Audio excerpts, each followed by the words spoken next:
Bihar estate का जो paper है वो हम लोगों के 4 तारीख से स्टार्ट होने वाले हैं। तो अब हमारे पास में 3 या 4 दिन बचे हैं। अब इन 3 या 4 दिनों के अंदर हम क्या क्या पढ़े क्या नहीं पढ़े, इसको लेकर बहुत ज़्यादा कंफ्यूजन है। तो आज की क्लास में मैं आप लोगों को आर्ट ऑफ टीचिंग से रिगार्डिंग जो है वो छोटी छोटी कुछ ऐसी बातें बताने वाली हूँ और छोटे छोटे कुछ ऐसे पॉइंट्स बताने वाली हूँ। अगर आप उन पॉइंट्स को पढ़ते हैं, उनको समराइज करते हैं और एक प्रॉपर अगर अपनी नोटबुक में नोट्स बना लेते हैं, तो जो आपके क्विक रिविजन में अगर आप 3-4 घंटों के अंदर भी अगर आप उसको रिवाइज करना चाहें तो भी आप रिवाइज कर सकते हैं।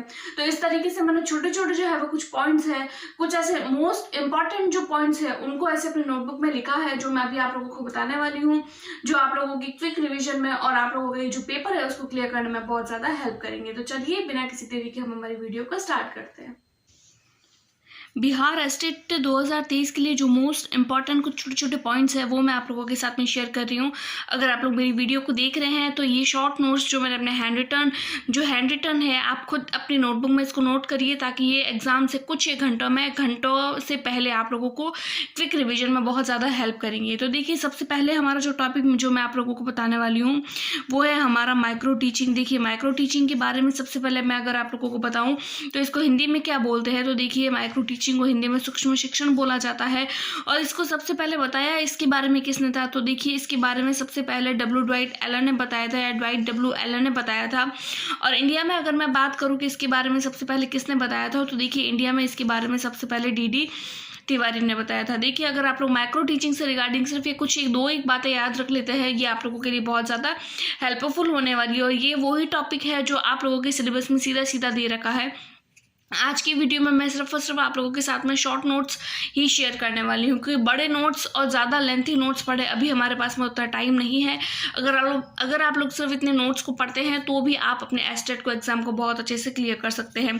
उसके बाद में आप लोगों की देखिए जो सिलेबस है उसके अंदर एक टीचिंग से रिगार्डिंग जो है वो टॉपिक दे रखा है कि टीचिंग जो है वो किस तरीके का प्रोसेस होता है। तो देखिए, टीचिंग जो होता है वो शिक्षण, उसको हम हिंदी में बोलते हैं। देखिए, ये जो नोट्स है वो हिंदी और इंग्लिश बोथ लैंग्वेज में होने वाला है, तो हिंदी वालों को भी घबराने की जरूरत नहीं है और इंग्लिश वालों को भी घबराने की जरूरत नहीं है, क्योंकि मैंने दोनों ही लैंग्वेज जो है बाइलिंगुअल ये नोट्स है, तो आप लोग उसको आसानी से देख सकते हैं। उसके बाद में देखिए जो टीचिंग होता है, शिक्षण जो होता है वो किस तरीके की क्रिया होती है, तो देखिए ये द्विआयामी होती है, एक द्विआयामी प्रोसेस है, यानी कि डाइपोलर होती है। यानी कि जो एडम थे, इसके बारे में जो डाइपोलर टीचिंग जो है वो डाइपोलर प्रोसेस है, इसके बारे में किसने बताया था, तो इसके बारे में एडम ने बताया था। एडम का कहना था कि टीचिंग जो क्रिया होती है, टीचिंग का जो प्रोसेस होता है वो सिर्फ दो ही लोगों के बीच में आगे पीछे घूमता रहता है, एक होता है टीचर और एक होता है स्टूडेंट। यानी कि टीचर, कोई भी इन्फॉर्मेशन जो होती है वो टीचर से स्टूडेंट में आती है और स्टूडेंट से फिर से टीचर में आती है। उसके बाद में धीरे धीरे जैसे जो है वो इस प्रोसेस को आगे बढ़ाया गया और इसके बारे में जब जानकारी इकट्ठी की गई तो पता चला कि टीचिंग जो होता है वो एक ट्राइपोलर प्रोसेस होता है। देखिए, ट्राइपोलर का मतलब होता है इसके जो होते हैं वो 3 आयाम होते हैं। इसको अगर मैं हिंदी में बताऊं तो देखिए, शिक्षण जो होता है वो त्रिआयामी प्रक्रिया होती है। तो शिक्षण के बारे में जो त्रिआयामी प्रक्रिया है, तो इसके बारे में किसने बताया था, तो देखिए इसके बारे में जॉन डीवी ने बताया था। जॉन डीवी वो ही आदमी है जिन्होंने बोला था कि लर्निंग जो होती है, बच्चों की जो लर्निंग होती है वो डूइंग के हिसाब से होनी चाहिए। यानी कि लर्निंग बाय डूइंग के बारे में सबसे पहले देखिए ये उस तरीके के टॉपिक है जो सीधे सीधे हमसे एग्जाम में पूछे जाते हैं। हमसे पूछा जाता है कि लर्निंग बाय डूइंग के बारे में सबसे पहले किसने बताया था, तो हमें पता होना चाहिए कि जॉन डीवी ने लर्निंग बाय डूइंग के बारे में बताया था। या फिर करके सीखना, किसी भी काम को हमें भी पता है कि बच्चा जो है वो क्लास में कोई भी काम जो है उसको अगर करके सीखता है तो वो ज़्यादा अच्छे से सीख पाएगा। उसके बाद में देखिए, जिस तरीके से हमने देखा कि यहाँ पर डाइपोलर प्रोसेस होता है, तो दो जो है वो पोलर होते हैं, एक स्टूडेंट होता है, एक टीचर होता है।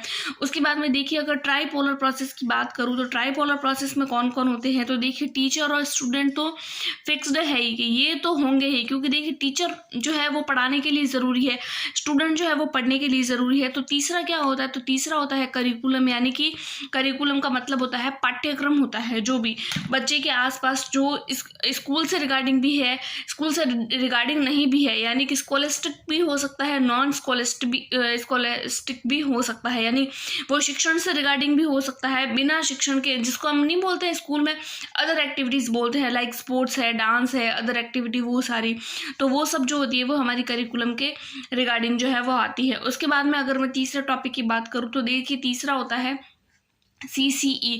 CCE की फुल फॉर्म होती है कॉन्टिन्यूअस एंड कॉम्प्रिहेंसिव इवैल्यूएशन। देखिए ये जो होता है वो बालक के या फिर कोई भी जो बच्चा होता है उसकी इवैल्यूएशन से रिगार्डिंग टॉपिक है। देखिए कई बार हम लोगों से सीसीए की फुल फॉर्म पूछ ली जाती है, तो आप लोगों को इसकी फुल फॉर्म याद रखनी होगी, कंटिन्यूअस एंड कॉम्प्रिहेंसिव इवैल्यूएशन। अगर मैं हिंदी में बात करूँ तो देखिए हिंदी में इसकी फुल फॉर्म होती है सतत और व्यापक मूल्यांकन। यहाँ पे देखिए हम लोगों को जैसे कि वर्ड से ही पता चल रहा है कि सतत का मतलब होता है कॉन्टिन्यूअस। कोई भी चीज़ इवैल्यूएशन करना है किस तरीके से करना है, कॉन्टिन्यू तरीके से। बच्चे को सिर्फ और सिर्फ ऐसा नहीं है कि पूरा का पूरी पढ़ाई हो गई, पूरा साल खत्म हो गया, उसके बाद में हम बच्चे को इवैल्यूएट कर रहे हैं, हमें ऐसा नहीं करना है। हमें बच्चे को पूरे ही साल में कॉन्टिन्यूअस तरीके से, कॉम्प्रिहेंसिव यानी व्यापक तरीके से, यानी कि बच्चे की हर तरीके की जो एक्टिविटी है उसको देखते हुए हमें बच्चे को पढ़ाना है। उसी के हिसाब से जो है वो हमें बच्चे का मापन करना है। उसके बाद में देखिए ये जो इवैल्यूएशन वर्ड होता है वो अपने आप में ही एक पूरा ब्रॉड वर्ड होता है। जैसे मूल्यांकन, इवैल्यूएशन को हम इंग्लिश में, हिंदी में मूल्यांकन बोलते हैं, इवैल्यूएशन खुद जो होता है वो इंग्लिश वर्ड है। उसके बाद में देखिए ये जो वर्ड होता है ये अपने आप में ब्रॉड वर्ड होता है। जैसे कि देखिए आकलन जो होता है वो ये जो बड़ा वाला डब्बा है, जो मैंने बड़ा डब्बा बनाया है, वो पूरा का पूरा हमारा इवैल्यूएशन है। इवैल्यूएशन के भी दो पार्ट होते हैं, एक तो होता है असेसमेंट और दूसरा होता है मेजरमेंट। देखिए मापन का मतलब होता है कि देखिए मापन या मेजरमेंट का मतलब है कि हम बच्चे जो है उसको मार्क दे रहे हैं। एग्जाम, जैसे कि किसी भी बच्चे का एग्जाम लिया गया तो हम उसको एग्जाम के होने के बाद में जब उसको मार्क देते हैं तो उसको हम बोलते हैं मेजर करना। हम बच्चे को संख्यात्मक तरीके से उसको मार्क देंगे तो हम उसको संख्यात्मक तरीके से ही तो आंक रहे हैं, तो वो हो जाता है मापन। उसके बाद में आता है जो हमने उसको मार्क दिए हैं, जो हमने उसको अंक दिए हैं, तो उस अंकों का जब हम मूल्यांकन करते हैं तो उसको हम लोग आकलन बोलते हैं, असेस करना है उसको हम बोलते हैं। तो देखिए ये दोनों चीज़ें जब आपस में मिक्स हो जाती है, कौन कौन सी, एक तो होती है मापन और दूसरा होता है हमारा आकलन। जब ये मापन और आकलन जब दोनों ही चीज़ें मिक्स हो जाती है तो उसको, इन दोनों को मिला के ही हम इसको मूल्यांकन कहते हैं। उसके बाद में अगर मैं बात करूँ तो देखिए एक बात करूँ तो देखिए डायग्नोस्टिक टेस्ट जो होता है वो भी बच्चे का लिया जाता है। देखिए ये बहुत छोटी छोटी टर्म्स है जो मैक्सिमम टाइम एग्जाम में पूछी जाती है। अगर आप लोग पढ़ रहे हैं तो मैं आपसे बार बार कह रही हूँ कि आप लोग इसको जो है वो अपनी नोटबुक में नोट करिए ताकि आप लोगों को ये क्विक रिविजन में हेल्प करे। देखिए डायग्नोस्टिक टेस्ट जो होता है उसको हिंदी में बोला जाता है निदात्मक परीक्षण। इस प्रकार के परीक्षण जो होता है उसमें क्या किया जाता है, तो इसमें बच्चे ने कोई भी चीज़ सीखी है या फिर कोई भी चीज़ नहीं सीखी है तो उसके कारणों का पता लगाया जाता है कि कोई भी बच्चा जो है वो किसी चीज़ को नहीं सीख रहा है तो इसका क्या कारण है कि वो बच्चा नहीं सीख रहा है।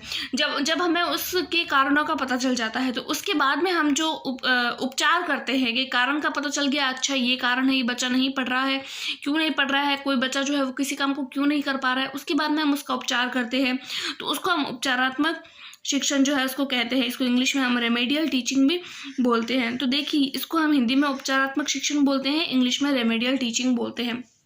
तो देखिए डायग्नोस्टिक टेस्ट जो होता है उसमें कारणों का पता लगाया जाता है। रेमेडियल टीचिंग तो उसमें क्या किया जाता है, तो उसमें जो हमारे लर्निंग गैप्स होते हैं उसको कम करते हैं।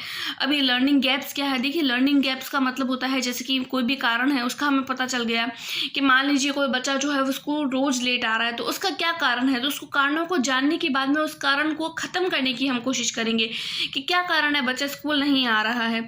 तो वो जो कारण है, वो जो नेगेटिविटी है उस नेगेटिविटी को हम ख़त्म करने की कोशिश करेंगे। कोई भी बच्चा जो है क्लास में पढ़ाई क्यों नहीं कर रहा है तो वो क्यों का कारण का पता करने के बाद में हम उस बच्चे को जो है वो मोटिवेट करेंगे, तो वो लर्निंग गैप को कम करने की कोशिश करेंगे, तो उसको हम बोलते हैं रेमेडियल टीचिंग। देखिए जो इस तरीके के टेस्ट होते हैं इसमें सबसे पहले जो है वो डायग्नोस्टिक टेस्ट किया जाता है, उसके बाद में रेमेडियल टीचिंग किया जाता है।